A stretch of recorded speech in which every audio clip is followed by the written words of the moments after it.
Cada semana vamos a dialogar con amigos, terapeutas, maestros, personas que muy gentilmente nos comparten su mirada, su experiencia, nos hablan sobre su proceso individual y su propósito. Te invito a escuchar estas conversaciones y a recibir la luz de estos encuentros, a abrirte a nuevas perspectivas, a la diversidad de puntos de vista. Cuestiona, piensa y sobre todo dale la bienvenida a lo nuevo y a las dudas que puedan surgir, porque eso es señal de que algo dentro de ti se expande. Hola, bienvenidos a un nuevo episodio de Los Astros Susurran y a este espacio que hemos titulado Conversaciones. Hoy tenemos a Sonia Rico. Bienvenida, Sonia. Muchas gracias, Lida, por invitarme a este espacio. Te agradezco. Gracias a ti. Te agradezco que estés por acá compartiendo un rato con nosotros y sobre todo compartiendo sobre tu mirada terapéutica, tu proceso. Sonia es psicóloga, experta en relaciones, es escritora, pero además usa en sus terapias la escritura. Se ha convertido en experta en escritura terapéutica, es coach profesional certificada y bueno, alguien comprometida también con ayudar a otros a través de su proceso. ¿Es así, Sonia, o se me queda algún... No, no, no, es así, es así, es así. Sí, sí, sí. Bueno, todo esto, pues sí, he unido un poco, como resumen diría, todo lo que es la parte de psicología con la escritura. Y ha sido un proceso también a lo largo de mi vida, ¿no? Cómo ha ido llegando todo esto y cómo también lo he ido uniendo, ¿no? Cómo se ha ido uniendo. Es lo que os compartiré hoy. Claro que sí, Sonia, ¿estás en España? ¿En qué parte de España? Pues yo estoy en Barcelona, en la ciudad de Barcelona. Ay, qué bien. Estoy yo loca por ir a Barcelona. Vamos a ver cuándo se concreta. Muy bien. Tengo Pues muchas nada, pues ahí te amistades. esperamos. Sonia, Genial. ¿desde muy temprana edad o cuándo es que te das cuenta si es que ocurre así o fue un proceso que querías dedicarte a la psicología o hacer un puente entre una persona y su propio camino, digamos? Pues mira, más que a la psicología a muy temprana edad, lo que sí que siempre estuvo desde muy temprana edad en mi vida fue el tema de los libros.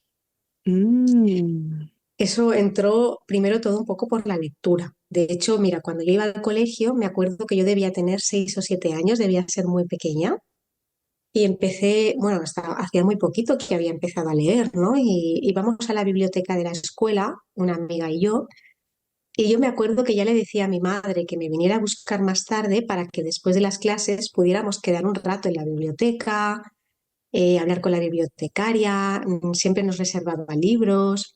Y entonces mi relación con la lectura empezó pues eso a los 6 o 7 años y, y a partir de allí la lectura me llevó después a la escritura,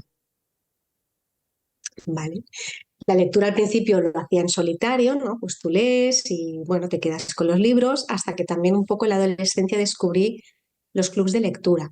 Y ahí se me abrió otro universo porque ya vi que podía leer un libro al mismo tiempo que otras personas y había un espacio para, el libro no se acababa ahí cuando yo lo cerraba, sino que podía compartir con los demás que habían interpretado ellos, que les había gustado, que pensaban de los personajes, bueno, y toda esa conversación y que eso te lleva para otras lecturas, o sea, ahí se me abrió como un universo, ¿no?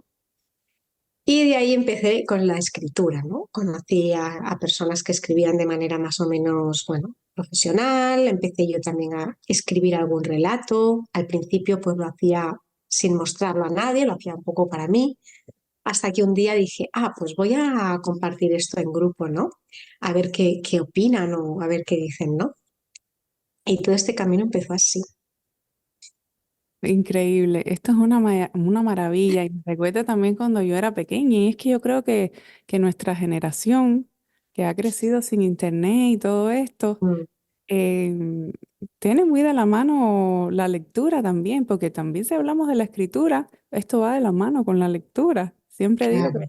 que leer es también una forma de meditar y de conectar con todo nuestro mundo imaginar. De hecho, como te decía anteriormente, recuerdo que yo también desde muy pequeña he estado ligada a los libros y como tú decías, se abre, cuando yo descubrí un libro muy pequeña, también se me abrió ese universo y uno estaba, yo creo, en la generación donde crecimos nosotros como más disponible para crear. No sé si tú estarás de acuerdo conmigo, como para escribir, dibujar. Ahora como Claro, que ha quedado un poco relegado todo eso. Yo veo, por ejemplo, la generación de mi hijo que tiene 14 años, que es un adolescente que le cuesta tomar un libro.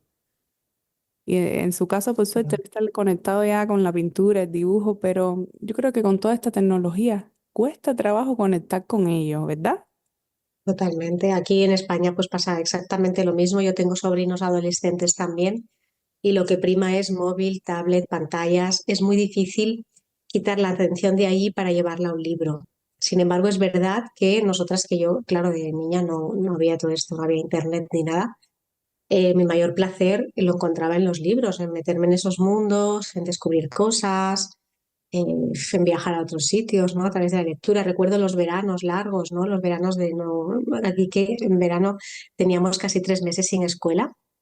Eran como veranos muy largos, ¿no? Y cuando eres niño que no tienes que trabajar ni nada, pues recuerdo esos veranos de leer todas las tardes y si eso, yo veo que esto se ha perdido y es muy difícil competir con todo eso, con Netflix. Es muy difícil.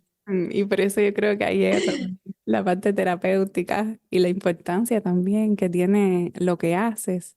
Yo en algunas Claro, terapias también em, incluyo la escritura terapéutica. Por ejemplo, mm, a veces mando a hacer journaling, por lo menos poco a poco, porque hay quien no tiene esa, o cree que no tiene, hasta que no lo intenta, esa actitud, digamos, de escribir. Pero sí. creo que es una herramienta maravillosa, definitivamente. Y creo que es muy importante retomar todo eso, eso que tú hablabas de los clubes de lectura, eso es una maravilla. Y son Una cosas. maravilla. Yo, para mí, los clubes de lectura, de verdad te digo que cuando, además en la adolescencia, me cambiaron la vida. Y luego ya de más adulta lo he continuado haciendo, incluso yo los he organizado y los he coordinado, porque para mí es un espacio maravilloso en los que se produce también un intercambio e incluso esto también es terapéutico, lo que es la biblioterapia. ¿Vale? Hoy veníamos a hablar de escritura, pero bueno, al final yo no puedo desligarlo. No, no, hablamos de lo que tú Y, quieras. sí, y la biblioterapia también es importante. Surgió, siempre ha existido, ¿no? Que ya en la Grecia clásica, ¿no? Los libros eran muy importantes y decían que era el bálsamo para el alma, ¿no? Pero sobre todo, después de la Segunda Guerra Mundial, aquí empezaron a salir muchos estudios en los cuales algunos médicos habían prescrito pues, a los soldados que estaban curándose, ¿no? Cuando ya se curaban físicamente, digamos, después había que curarles también psicológicamente, ¿no? Porque habían vivido unas situaciones horribles y les prescribían la lectura de poemas o de determinados libros mientras estaban convalecientes, ¿no? Es así como la historia más reciente, Segunda Guerra Mundial, ¿no? Y a partir de ahí hay muchos estudios, incluso se han hecho más a nivel de salud mental, como prescribir lecturas, determinadas lecturas y también guiarlas correctamente, ¿no? Porque si las guías correctamente en grupo, ahí salen cosas maravillosas. Yo lo he visto esto en mis grupos de lectura cuando hemos trabajado, por ejemplo, el duelo.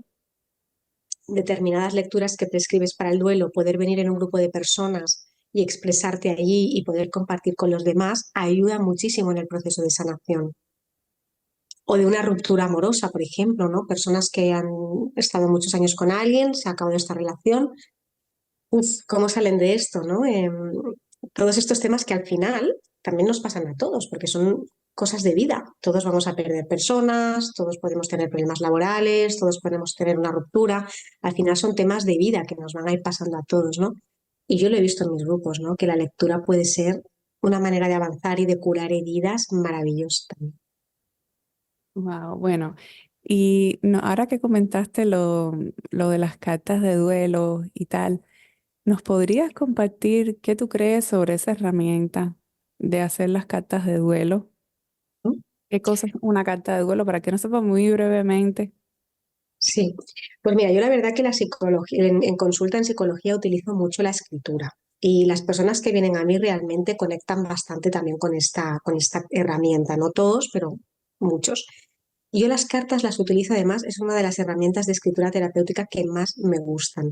Las cartas de duelo como tal, supongo que te refieres quizás a las cartas de despedida, por ejemplo, para acabar de hacer un duelo, ¿no?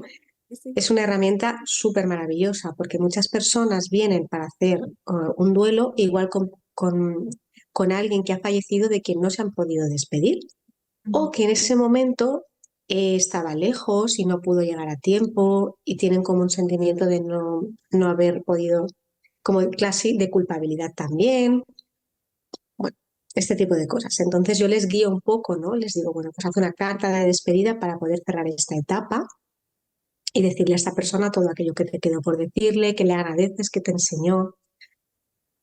Le doy unas pautas para que haga esta carta y ahí es cuando se puede empezar a hacer el duelo de una manera pues más sana, ¿no? Porque a veces sí no puede llegar a ser patológico, ¿no? O si esas personas estaban en ese momento enfadadas, o si la última vez que se vieron no se despidieron o no le dio un beso por algún motivo. Bueno, pues ayuda mucho el tema de despedirse de esa manera de la persona. Esto luego se puede acompañar también de algún pequeño ritual, depende cómo sea la persona, porque hay algunas personas que les gusta más el tema del ritual de, bueno, pues yo cojo luego esta carta, pues la quemo, o la hago trocitos y la guardo en una cajita, o me la guardo para mí y la releo.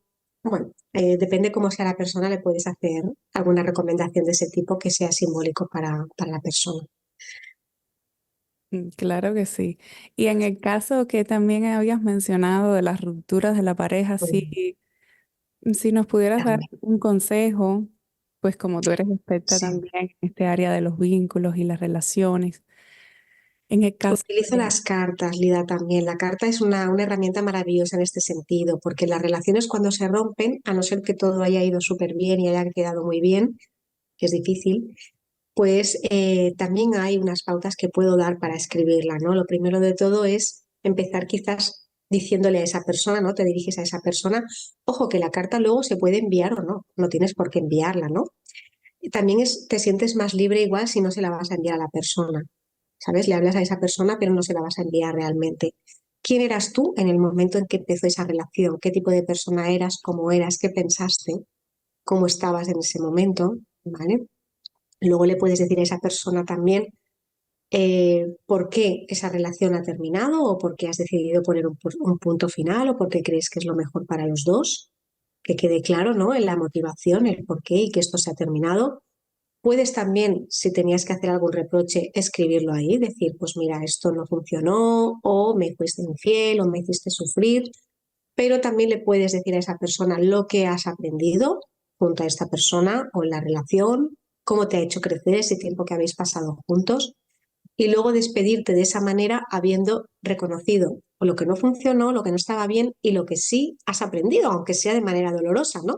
Porque no sales de esa relación igual que entraste, no eres la misma persona y dejando claro el por qué crees que, bueno, pues piensas que lo mejor es haber acabado, ¿no? Habiendo, digamos, soltado todo ahí, ¿no? Si lo haces bien y luego lo trabajamos en consulta y haces una relectura y salen más cosas, las personas van teniendo muchas veces a través de esta carta, como digo yo, un poco toma de conciencia de realidades, ¿no? A veces las personas me vienen con una película, por decirlo de alguna manera, de lo que ha pasado en esa relación y a raíz de escribir se van dando cuenta de que a lo mejor también pues había implicaciones o cosas que podían haber hecho, dejaron de hacer, ¿no? Y va cambiando un poco la película. Y esto también es muy sanador para poder cerrar una etapa más desde el cariño y desde el agradecimiento que desde el rencor, que al final revierte en ti mismo para que tú también puedas iniciar otra etapa u otra relación de otra forma, ¿no? Sí, estaba pensando en eso del agradecimiento también. Claro, Y bueno, ya que estamos hablando también de las relaciones, por ejemplo, a una persona que esté atravesando este tipo de ruptura, algún consejo bien sencillo que tú quisieras darle, además de, por supuesto, para mí el primero, de que pueden tomar terapia, por supuesto, pero sí, ¿no? ¿cuál sería un tip que tú podrías darle a una persona que esté atravesando este tipo de ruptura o de duelo? Pues mira, lo que creo que es muy importante, Lida, es tener una red de apoyo. Puede ser familiar y de amigos, ¿vale? No tienes que tener tampoco 20 personas, pero cuando tú te has rodeado de una red de apoyo, de personas de confianza que sabes que están ahí, yo a veces le he dicho a alguna de mis pacientes cuando va a romper y me dicen, tengo miedo, ¿no? Porque claro, mucho miedo, voy a dejar esta relación, pero le digo, bueno, una de las cosas que puedes hacer es avisar a tu red de apoyo de que vas a hacer esto. Coge a tu familia, a quien sea, a tus hermanos, a tu madre, a tus amigas, tus mejores amigas y diles que sepáis que he tomado esta decisión, voy a romper y necesitaré seguramente vuestra ayuda, necesitaré que estéis pendientes de mí, porque creo que me da miedo, creo que puede ser que me pase esto, que me pase lo otro y necesitaré que estéis por mí. Cuando tú ves la respuesta que tiene tu red de apoyo hacia ti, eso te hace tener mucha más seguridad y menos miedos en ese sentido. Entonces, bueno, tener esa red y avisarles para ver si puedes contar con ellos, ¿no? Y la respuesta luego siempre es muy buena, ¿no? Porque, por supuesto, imagínate, ¿no? Que una de tus mejores amigas te dice esto, pues tú vas a estar ahí, ¿sabes? Ya te está avisando, te voy a necesitar, voy a hacer esto, tengo miedo, pero lo voy a hacer. Y tú estás, ¿no? Y esto empodera mucho a la persona.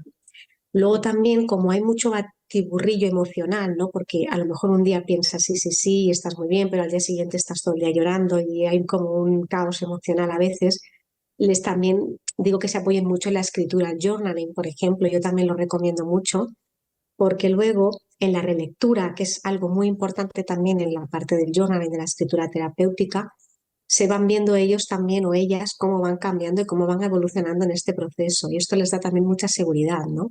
Decir, oye, el lunes estaba, que pensaba que el mundo se acababa, hoy es domingo y me parece que estaba dramatizando mucho, porque durante la semana ha pasado esto, ha pasado esto.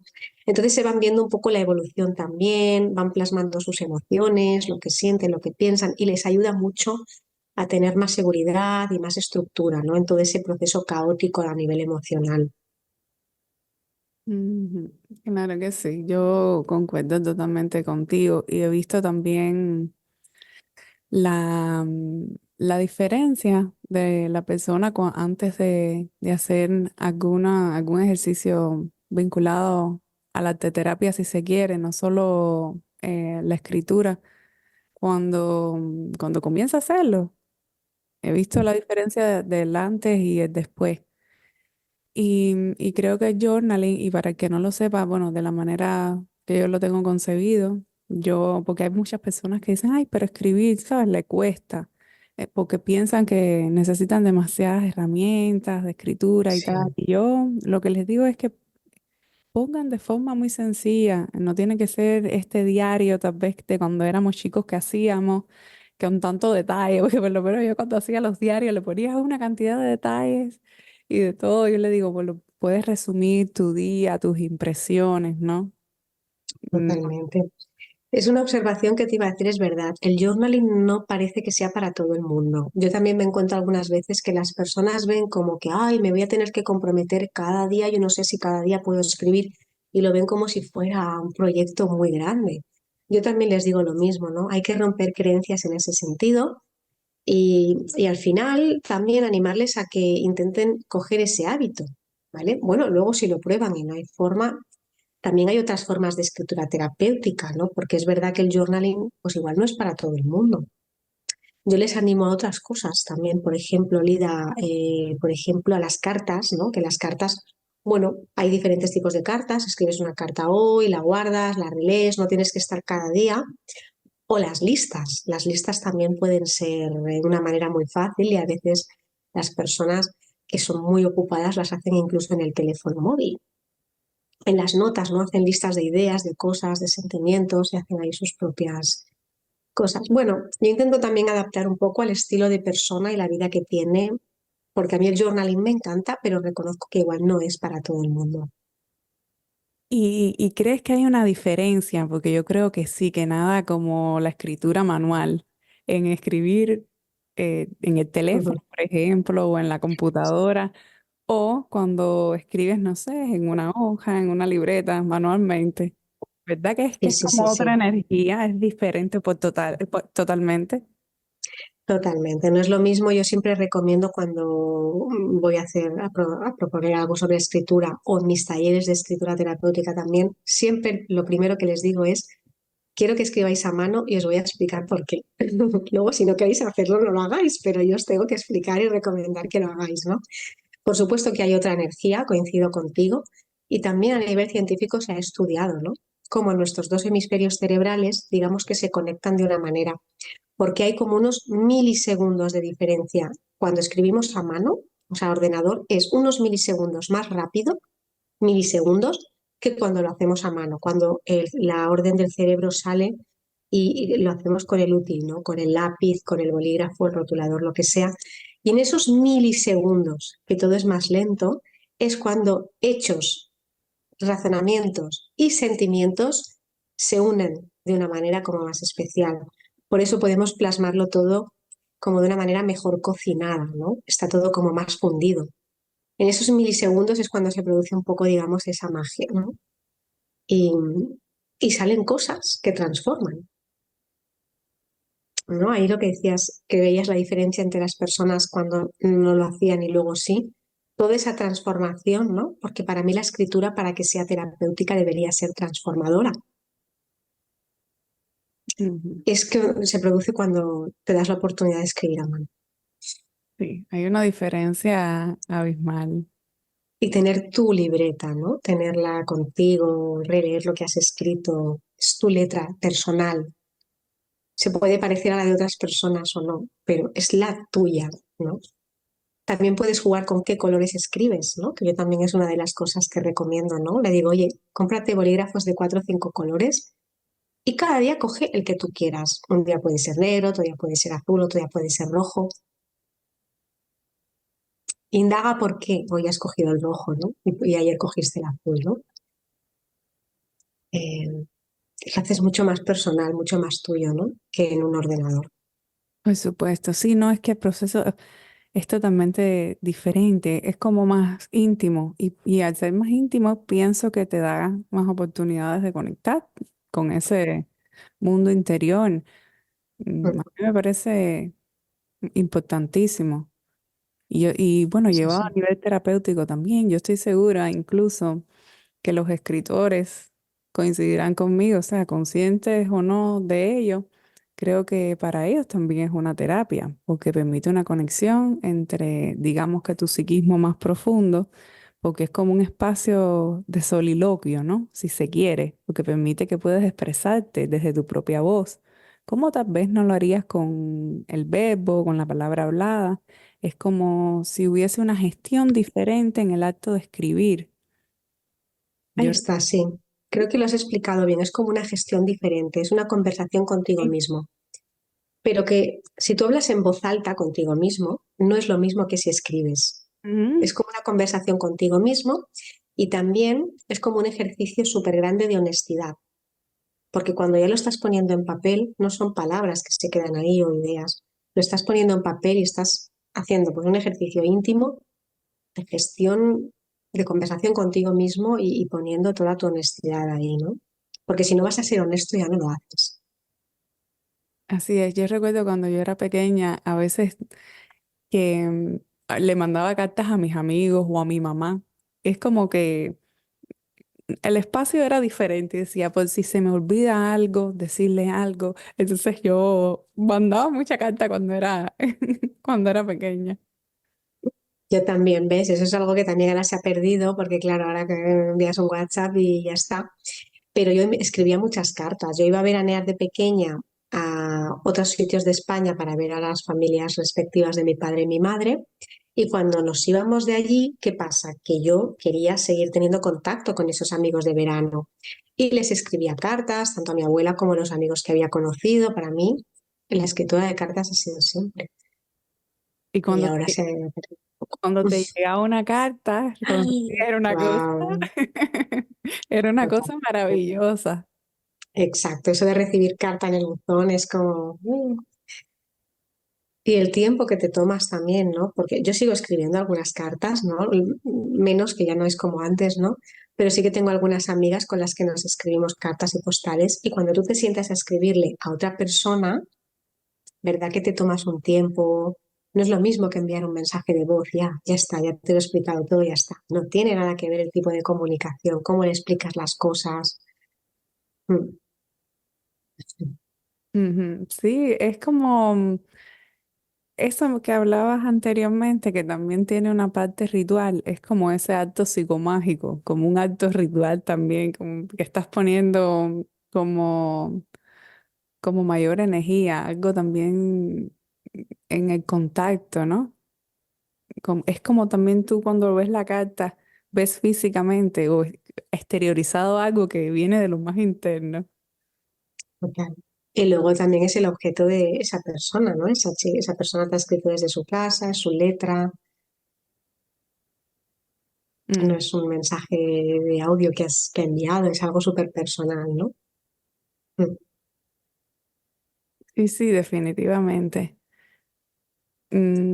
Yo creo que ya uno con esta edad y ya las responsabilidades cotidianas y bueno, viendo esta generación que comentábamos de mi hijo, de tu sobrino, ¿cómo crees o qué crees tú que se pudiera hacer para incentivar o para motivar la escritura o la lectura en un ambiente y por supuesto desde tu punto de vista en un ambiente que está tomado por la tecnología, digamos? Qué pregunta tan complicada. Claro. Es Yo creo que es complicado, ¿verdad? la pregunta del millón. Ujú, A ver, yo creo que lo que ven los niños en casa y también los padres tienen un papel muy activo ahí. Incluso las escuelas, te diré, porque uno de mis sobrinos iba a una escuela en la que les decían que podían, que debían traerse un libro suyo que estuvieran leyendo en ese momento y cada día tenían como media hora de lectura en clase. Entonces cada niño sacaba su libro y leía. Tenías media hora de lectura en clase, ¿no? Creo que un colegio que hace eso a un colegio que no lo hace, ya hay una diferencia. Ese colegio ha optado por decir esto es muy importante y vamos a hacer que los niños se traigan el libro que en ese momento están leyendo. También en casa, ¿vale? En casa también se puede dejar que los niños estén más tiempo o menos con pantallas o hacerles comprender que todo es compatible. Tú puedes estar un rato en WhatsApp, puedes estar un rato viendo una serie, pero también puedes leer. Una cosa no excluye a la otra.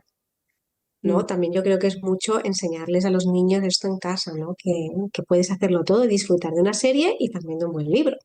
Pero para eso les tienes que ayudar un poco a, pues esto, ponerte a leer con ellos cuando son de pequeños, a escribir también, ¿no? O puedes incentivarles a escribir, oye, pues vamos a escribir una carta a tu abuela, ¿qué le quieres decir? ¿No? Venga, vamos a sentarnos, vamos a hacerlo juntos, ¿no? Bueno, llevarles de la mano, ¿no? Si crees que es algo importante, igual que en casas en las que para los padres el deporte es muy importante y llevan a los niños a hacer deporte de pequeños y les incentivan a ello, también puedes incentivar a tus hijos en que son herramientas poderosas la lectura y la escritura, ¿no? Estoy de acuerdo con eso y es cierto que si se hace desde pequeño ya ellos van como desarrollando un poco más el hábito y no lo ven como algo tan ajeno. Y es fundamental lo que tú dices porque eso es algo que yo también hago, he intentado hacer con mi niño y es decirle que distribuya su tiempo, o sea, puede hacerlo todo. Así Claro, mismo porque en realidad es necesario y se está perdiendo otras cosas. Es lo que yo le digo, es que te estás perdiendo otras cosas que yo creo que son importantes. Por lo menos explóralas, ¿no? claro. Ujú. Pues es muy inteligente. Yo creo que es lo mejor y es eso, ¿no? Que estés dando esa idea de, oye, te estás perdiendo otras cosas, ¿no? Sí. Oye, tú no sabes lo que hay aquí.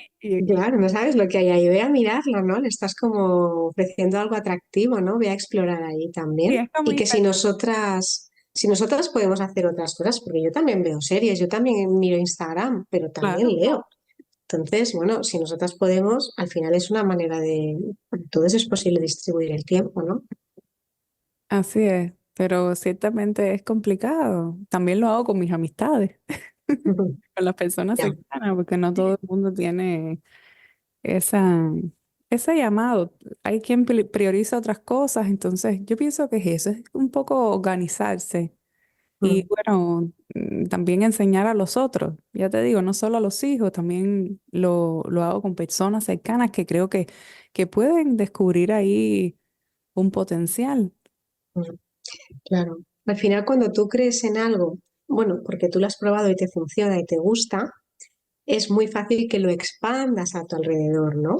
Yo lo he visto, por ejemplo, para mí con los libros, ¿no? Como siempre me ha fascinado tanto leer mis clubs de lectura, yo siempre he querido compartirlo de manera natural con mi alrededor, ¿no? Pues ven al club, pues porque no te lees este libro, esto te iría bien. Y cada uno al final, pues bueno, lo va expandiendo a lo mejor con lo que le ha funcionado, ¿no? y donde ve que hay cambios y lo que puede ir bien, ¿no? Sonia, y ahora volviendo a todo este trabajo también que haces de coaching, ¿por qué decides adentrarte tú en el área de las relaciones, especializarte acá en el área de los vínculos? Ujú. Pues mira, me acuerdo que tuve un profesor cuando estudiaba psicología en la universidad que dijo una frase que dijo, os daréis cuenta de que lo que más quita el sueño a las personas no es tener poco dinero o tener un trabajo en el que no están bien o que les despidan del trabajo, sino las relaciones personales. Y en aquel momento creo que no lo entendí muy bien, pero me quedé con esa frase y a lo largo de la vida lo he podido comprobar por mí misma y también con los demás. Si hay algo que realmente quita el sueño a las personas, son las relaciones personales, tanto de pareja como familiares, si tienes una relación con un padre o una madre que no ha funcionado, como con una amistad, ¿no? Una amistad que para ti sea muy fuerte y de un día para otro esa persona no quiere saber nada más de ti. Eso es algo muy duro. Yo también he tenido personas que lo han vivido sin entender y por qué y qué ha pasado y qué he podido hacer. Y bueno, pues, ya te digo, relaciones personales de todo tipo es lo que he visto que más nos cuesta y que además es muy importante para nosotros porque somos los seres humanos, somos seres sociales, no podemos vivir aislados sin tener relación con los demás. Y estamos una y otra vez, a veces, como cayendo en la misma piedra, ¿no? Sin entender por qué estamos en determinados patrones, por qué nos ha vuelto a pasar lo mismo, por qué he vuelto a conocer al mismo tipo de hombre y ese tipo de cosas. Así que por eso decidí poco a poco pues ir formándome y especializándome, leyendo más libros y haciendo cursos sobre el tema de los vínculos, los apegos y todo eso. Y bueno, como especialista y de acuerdo al trabajo en terapia también, lo que has visto, ¿cuán importante crees que sea poner conciencia en los vínculos? O sea, no solo asumir las relaciones como tal o como algo establecido que es y que está sucediendo, o desde el sentimiento. Dígase, como decías, una relación familiar, de amistad, de pareja, sino ¿cómo podemos entender ese proceso vincular con todas las implicancias que tiene? O sea, saber qué me trae el otro o qué le estoy trayendo yo. ¿Cómo crees que se pueda poner más conciencia en esos vínculos y si esto tiene una importancia? Es muy importante porque en el momento en que tú comprendes ciertas cosas y tomas conciencia de dónde puede venir ese patrón tuyo, que a lo mejor estás copiando un patrón de tu madre, o incluso el tema de las heridas de la infancia, ¿no? Por ejemplo, que también me parece muy interesante y estoy preparando un taller ahora sobre las 5 heridas de la infancia, ¿no? Si tú tienes una herida de abandono, pues probablemente esto va a marcar cómo te relacionas y cómo te vinculas tú luego con tus parejas, ¿no? O si tienes una herida de traición, ¿sabes? Esta persona va a vivir su vida, digamos, con las gafas, ¿no? de esta herida que porta desde que es pequeño. En el momento en que tú lo entiendes y puedes comprender si viene de tu madre, viene de tu padre, y puedes comprender incluso sus historias y aceptarlas y también perdonarles, ¿no? Porque si ellos venían con esa herida, cualquiera de los dos, y te la han traspasado a ti, no lo han hecho queriendo. Lo han hecho porque igual, pues ni ellos eran conscientes, pero bueno, tuvieron su historia y tal, y por mucho que te hayan querido, pues probablemente no han sabido hacerlo mejor, ¿no? Cuando tú puedes tomar conciencia de esto, ir trabajándolo y saber de dónde te viene, tú puedes empezar a relacionarte con esa herida de otra manera y en consecuencia contigo y con los demás de otra manera y a vincularte de otra forma. Es un trabajo que no se hace en 2 semanas. Hay que ir tomando conciencia, ir trabajándolo tal y al principio a veces a las personas les cuesta mucho admitir y decir, pues sí, veo en mí la herida de traición, pero lo admito y a partir de aquí voy a ver cómo puedo sanarlo, ¿no? Reconciliarte con ese progenitor, con quien te la haya traspasado, digamos, entender esa historia y trabajarlo, ¿no? Es Mm. muy importante. ¿Crees que las relaciones nos traen partes nuestras también para trabajar? Porque yo he escuchado esto de que se conoce como el espejo, que desde mi Mm. perspectiva no creo que sea así tan contundente, como que definitivo. porque el Ya. otro sí creo que nos muestra cosas de nosotros para trabajar o que no hemos visto.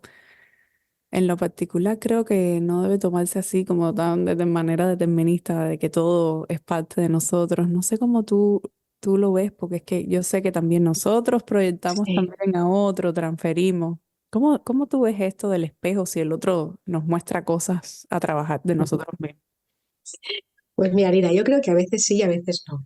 No Ajá. siempre. Sí. No soy muy apegada al 100% a esto. Sí es verdad, a veces, porque por ejemplo, con este tema de las heridas, a veces lo que nos molesta del otro, sí es cierto que es lo que nosotros también estamos haciendo a los demás, activa nuestra herida y no somos conscientes de que estamos tratando también a los demás igual de esa manera.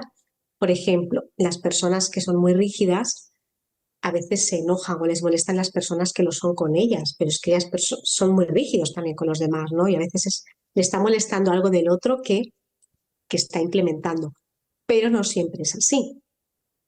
Sí que es verdad que al final todo lo que nosotros pensamos, creemos y cómo vivimos la película de nuestras vidas es una interpretación. Todos estamos todo el día interpretando. Interpretamos dependiendo de nuestras experiencias pasadas, de esa herida que podemos tener activada que no sabemos, pero bueno, está ahí, todavía no se ha cerrado y estamos interpretando constantemente. Ante un mismo hecho, dos personas no reaccionan igual. En el mundo laboral, por ejemplo, lo vemos mucho.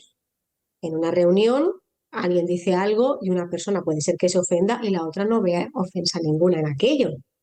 Esto depende pues de las gafas que lleves puestas. Si llevas unas gafas de traición o unas gafas de tal, pues bueno, pues lo vas a ver así o no. ¿Sabes? Al final todo lo vamos interpretando un poco dependiendo de dónde estamos poniendo el foco y dónde estamos poniendo la energía, que eso sí que es una decisión personal de cada uno de nosotros, ¿no? Otra toma de conciencia. Si tú tomas conciencia de dónde estás poniendo la energía, a partir de ahí es donde puedes hacer algo. ¿Vale? Mira, tengo un ejemplo que el otro día lo estuvimos hablando precisamente el sábado sobre esto, de una señora que decía que, bueno, un día por la mañana pues había ido a comprar el billete del autobús, le faltaban 20 céntimos y el señor le dijo, señora, pues usted tiene que bajar del autobús, no puede estar aquí. Y ella, vale. Entonces, pues claro, dices, bueno, y una señora que no conocía de nada le dijo, oiga, yo si quiere le doy los 20 céntimos, se los de regalo y usted pues compra el billete, ¿no? Entonces ella lo explicaba muy indignada. Primero no nos lo explicó todo, explicó solo la primera parte, este señor que mal me habló, jolines, por la mañana, es que hay que ver por 20 céntimos. Y cuando siguió hablando dijo, bueno, luego hubo una señora que se ofreció a darme los 20 céntimos. Entonces le decía, claro, pero ¿tú dónde quieres poner el foco? ¿En el señor que no te deja pasar porque es su trabajo? ¿O en la señora que no conocías de nada y quiso compartir contigo 20 céntimos como regalo porque no la ibas a volver a ver para que pudieras tomar ese bus? Si tú prefieres ponerlo en el gesto de esa señora, pues tu día va a ser diferente que si lo pones en el señor que no te deja no subir el autobús, ¿no? Y Pues sí, bueno, creo que todo esto son interpretaciones y dónde decides tú y cómo vivir las situaciones. así es, así es. Clarísimo ese ejemplo. Sí. Sonia, y en cuanto a las relaciones de pareja, existe un factor común que yo visualizo en terapia o en mi propio círculo cercano de amigos, conocidos, y es como que se ansía, o tengo la impresión de que el ser humano ansía encontrar a alguien, a una pareja, al amor, si se quiere.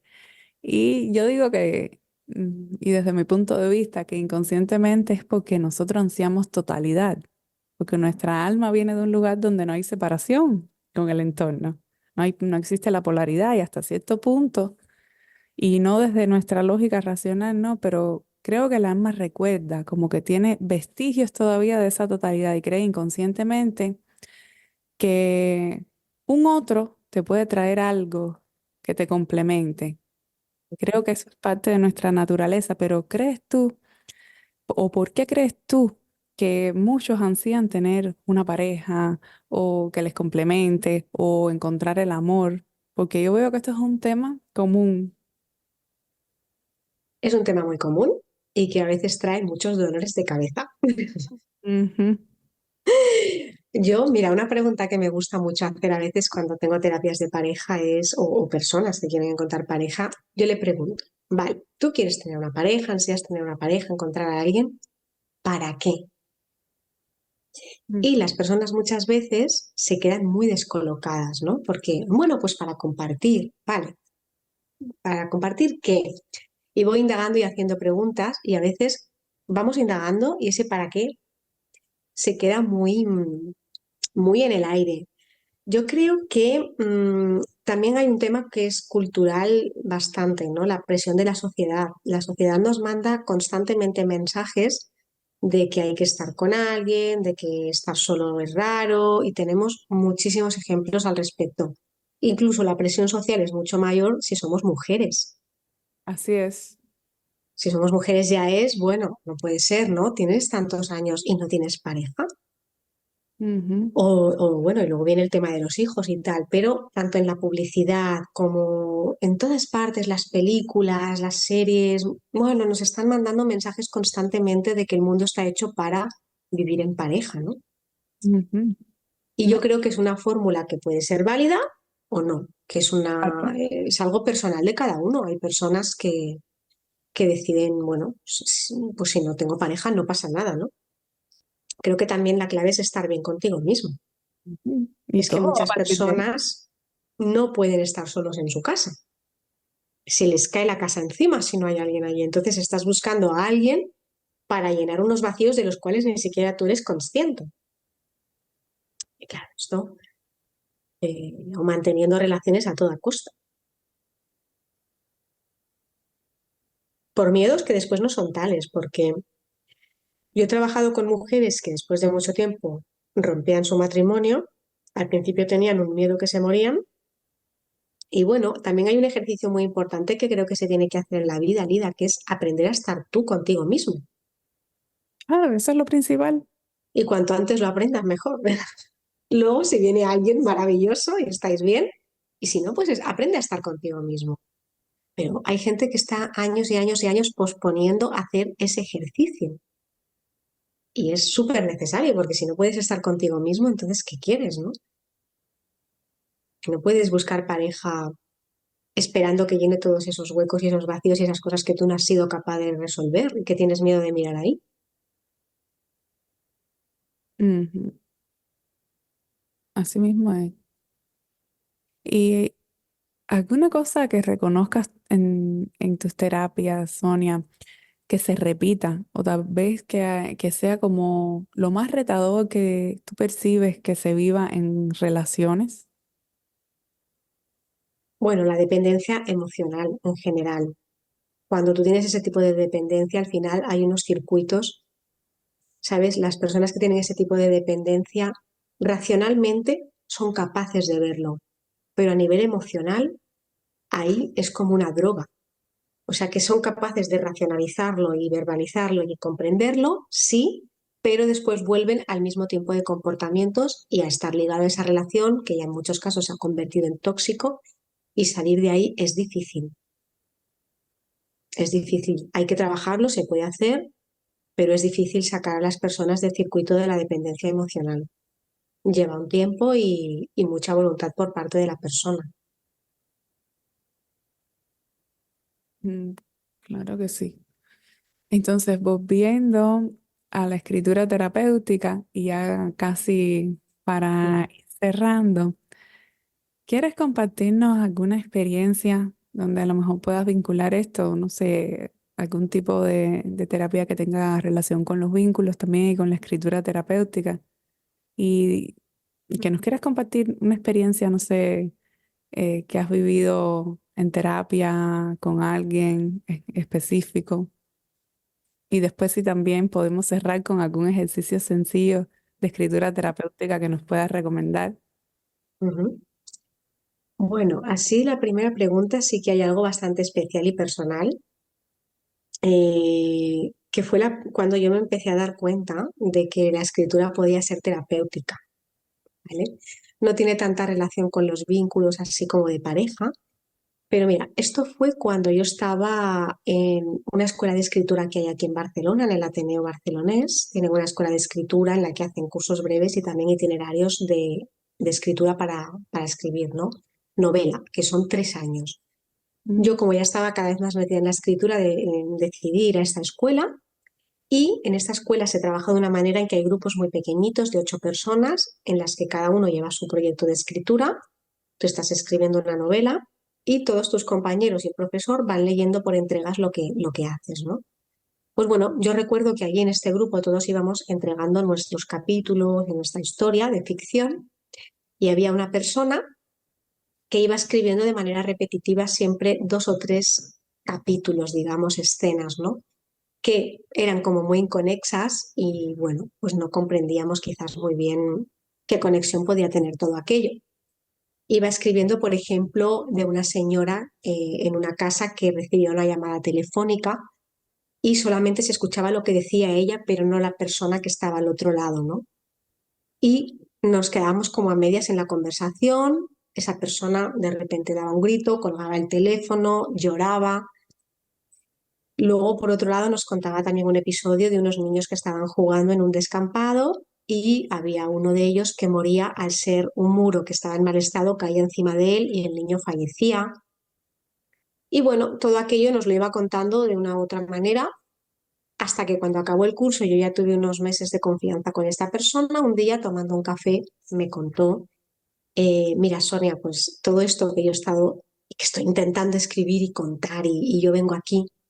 Este es un señor que bueno, le mandó un besito porque está fallecido ya, se llamaba Benjamín y era un señor ya jubilado cuando yo estudié con él. Me contó, yo estoy intentando escribir mi infancia y adolescencia porque en mi casa hubo un problema muy grave. Éramos una familia de 4 o 5 hermanos y un día mi madre recibió una llamada telefónica de una señora que le decía, yo estoy también con tu marido, que sepas que tiene 2 casas, 2 familias y yo tengo hijos con él. Wow. ¿Y qué pasó? Pues que al cabo de 2 o 3 días, bueno, aquello fue la tragedia, ¿no? Por eso él nos estaba contando lo de la conversación telefónica, que no escuchábamos lo que decían al otro lado. La tragedia fue que uno de sus hermanos, a los 2 o 3 días de aquello, se suicidó. Entonces, de alguna manera velada, y como él creía que podía o hasta donde se atrevía, con la escritura estaba intentando contarlo y sanarlo.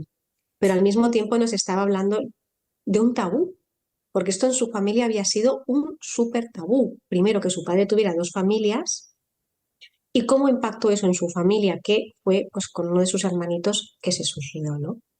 Y hacía 40 años de esto, 45 años, y él todavía estaba intentando sanarlo y a través de la escritura.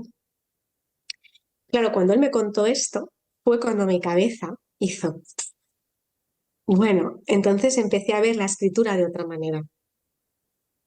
Empecé a ver que muchas personas estaban utilizando la escritura como una herramienta para, sí, escribimos ficción, pero estaban contando una historia de su familia o algo que había sucedido.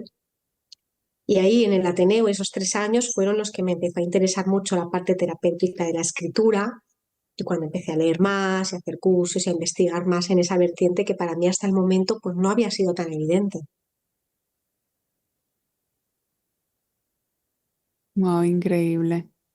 Sí, esta historia es como muy personal, no es tanto de pareja, pero No, sí no, que tengo tiene que que dar las gracias a este señor porque es verdad que Benjamín, pues cuando se abrió conmigo, me contó todo esto, yo se lo decía además, eres la persona que me has abierto los ojos, ¿no? Del poder terapéutico de la escritura, ¿no? sí, ¿no? Y como ese vínculo también con ese consultante, con esa persona, te abrió también a ti como terapeuta Exacto, otra otra manera de ver. perspectiva. Sí, sí, sí. Wow, es increíble. ¿Y algún ejercicio sencillo que nos Mm, quieras recomendar a los que nos escuchan también, que podamos terminar con él de escritura terapéutica? sí. Mira, os voy a compartir uno que es muy sencillo y siempre funciona muy bien y me encanta ver luego el resultado. Yo a veces hablo en un taller que tengo, que es nada, un taller muy cortito que se llama Encuentra la calma con la escritura terapéutica. Recomiendo, pues bueno, ponte en un sitio tranquilo, y vete a un sitio, a una escena, a un momento de tu vida en el que estuvieras muy bien, te sintieras plena. Vete allí, coge esa foto mental y escribe. Y escribe dónde estabas, qué estaba pasando, con quién estabas, cuántos años tenías, a qué olía, hacía frío, hacía calor, qué llevabas puesto. Con todo esto, escribe. Les Wow. dejo un ratito a las personas para que me escriban y luego, pues me gusta compartirlo en el taller, ¿no? Que cada uno lea a dónde se ha ido, qué ha pasado, ¿no? Y esa sensación tan grande de bienestar. Y luego, pues les recomiendo, vale, pues esto ahora, guárdatelo y cuando tengas un mal día, un mal momento, coges este texto y léelo y volverás allí. Si tú supieras que yo hago una meditación muy similar. Ah, Yo hago una es que meditación. escribir es un poco meditar también Sí, y sí, mindfulness, porque por tú estás en supuesto. la tarea. Cuando tú estás escribiendo, no estás haciendo la comida al mismo tiempo, no te estás lavando el Totalmente. pelo, estás Y escribiendo. leer. Leer Y es una leer forma de meditar. también. Total. Es meditar, es mindfulness. Sí, sí, sí. Pues yo le hago también a los consultantes una meditación a veces, ¿no? Cuando los requiere, que tiene que ver con eso también, más o menos, similar. La idea es Pero más o menos la misma. lo voy a hacer a manera de escritura también, lo voy a escribir. Pues Entonces, te animo a que lo hagáis y que luego, pues, si te sientes bien ahí, ese texto lo guardas y luego, pues cuando tengas un mal momento, lo sacas y lo lees. Sonia, ¿cómo pueden encontrar tus libros? Y si tuviésemos que empezar por uno de ellos, ¿cuál nos recomendarías? Ujú. Bueno, escribo novelas, escribo ficción y sobre todo me gustan mucho los temas psicológicos, ¿no? De comportamiento humano, de a veces lo que no entiendo intento investigarlo de por qué las personas se comportan así o por qué una persona haría esto o lo otro. Así que en mi web hay un apartado en el que se pueden encontrar mis libros. ¿Cuál es tu Mi web? web, pues www.sonia-rico.com y ahí se puede ver más cosas de mí, también un blog en el que escribo ahí dentro y mis libros y todo. Y luego tengo uno que sí que es un poco más ensayo, que es más de desarrollo personal, que está también en mi web, se llama El arte de dar la espalda y este sí que es más coaching psicología y son cartas que yo le he escrito a una amiga y a modo de cartas le voy explicando algunas cosas para indagar en ella misma, para que se haga preguntas, para que se conozca mejor y este sí que es un poco más ensayo, digamos, ¿no? ¿Con qué género te gusta más trabajar? A mí me gustan mucho las novelas. He escrito relatos, he escrito ensayos, novelas. A mí las novelas me encantan. Me encanta meterme ahí en ese mundo. Y al final, aunque sea ficción, también tengo que reconocer que toda escritura es autobiográfica. Por Porque supuesto. aunque esos personajes no se parezcan en nada a mí, si yo escribo de un tema es porque el tema me preocupa, me obsesiona, me interesa, ¿no? Creo que cada escritor al final tiene un universo y siempre al final está hablando un poco de los mismos temas. Hay escritores que hablan de la soledad, de la inmigración, de la pobreza, del amor, ¿sabes? Esos temas universales que nos interesan, siempre le estamos como dando vueltas a lo mismo y, y es interesante también, ¿no? Desde ese punto verlo así. Qué bien. ¿Y los talleres que realiza, hay alguna manera de que se pueda hacer también, o sea, que uno pueda participar si quiere desde otro lugar del mundo, o es Mm. necesariamente presencial? ¿O hay algunos que haces, eh, digamos, por Zoom o por alguna plataforma que alguien que no necesariamente esté en Barcelona pueda asistir? Sí, sí, sí. De hecho, hago presenciales. Ahora el de las heridas de la infancia lo voy a empezar presencial en Barcelona y online. Y tengo personas de otros países también. En este curso va a haber alguien de Perú, va a haber una chica que está en México y de otras ciudades que no son Barcelona, pues de Málaga, de Madrid. Incluso he tenido una señora que estaba en Suiza. O sea que he tenido y tengo personas de otros países. La manera es igual, consultando en mi web, que te puedes suscribir. Yo siempre que lanzo un taller, lo anuncio a mis suscriptores primero para que si ellos quieren se apunten. Entonces lo anuncio casi siempre ahí y en mi Instagram también lo voy publicando, ¿eh? ¿Cuál es tu Así que, Instagram? pues es Sonia Rico, todo junto, psicóloga. Estoy Oh, como Sonia Rico, psicóloga. y también tienes un canal de YouTube. También tengo un canal de YouTube en el que hablo un poquito de coaching, a veces de escritura terapéutica también, que bueno, me pueden encontrar como Sonia Rico también en YouTube. Y además en mi web está abajo de todo. Se puede acceder y ver todo. Y también lo voy publicando en Instagram. Bueno, yo voy mezclando un poco. Cada vez que hago un vídeo lo pongo en Instagram. Sonia, muchísimas gracias por acompañarnos aquí, por compartir sobre tu mirada y todo lo que aquí hemos conversado. Muchas, muchas gracias. Solo nos queda invitar a los que nos escuchan a buscar todo tu trabajo. Y bueno, nuevamente agradecida, ha sido un placer. Estoy muy contenta de que nos hayas podido acompañar por aquí. Ojalá tenerte un día haciendo todo esto por acá, por Miami. Ojalá, ya me gustaría a mí. Bueno, yo te doy muchas gracias a ti por haberme ofrecido esta oportunidad de estar en tu espacio. Ha sido súper agradable. Yo ya había visto un poquito el trabajo que tú haces también y me encanta. Así que bueno, sigue adelante y un abrazo enorme y un besito para todos. Un abrazo, Sonia. Gracias. Gracias. Un abrazo.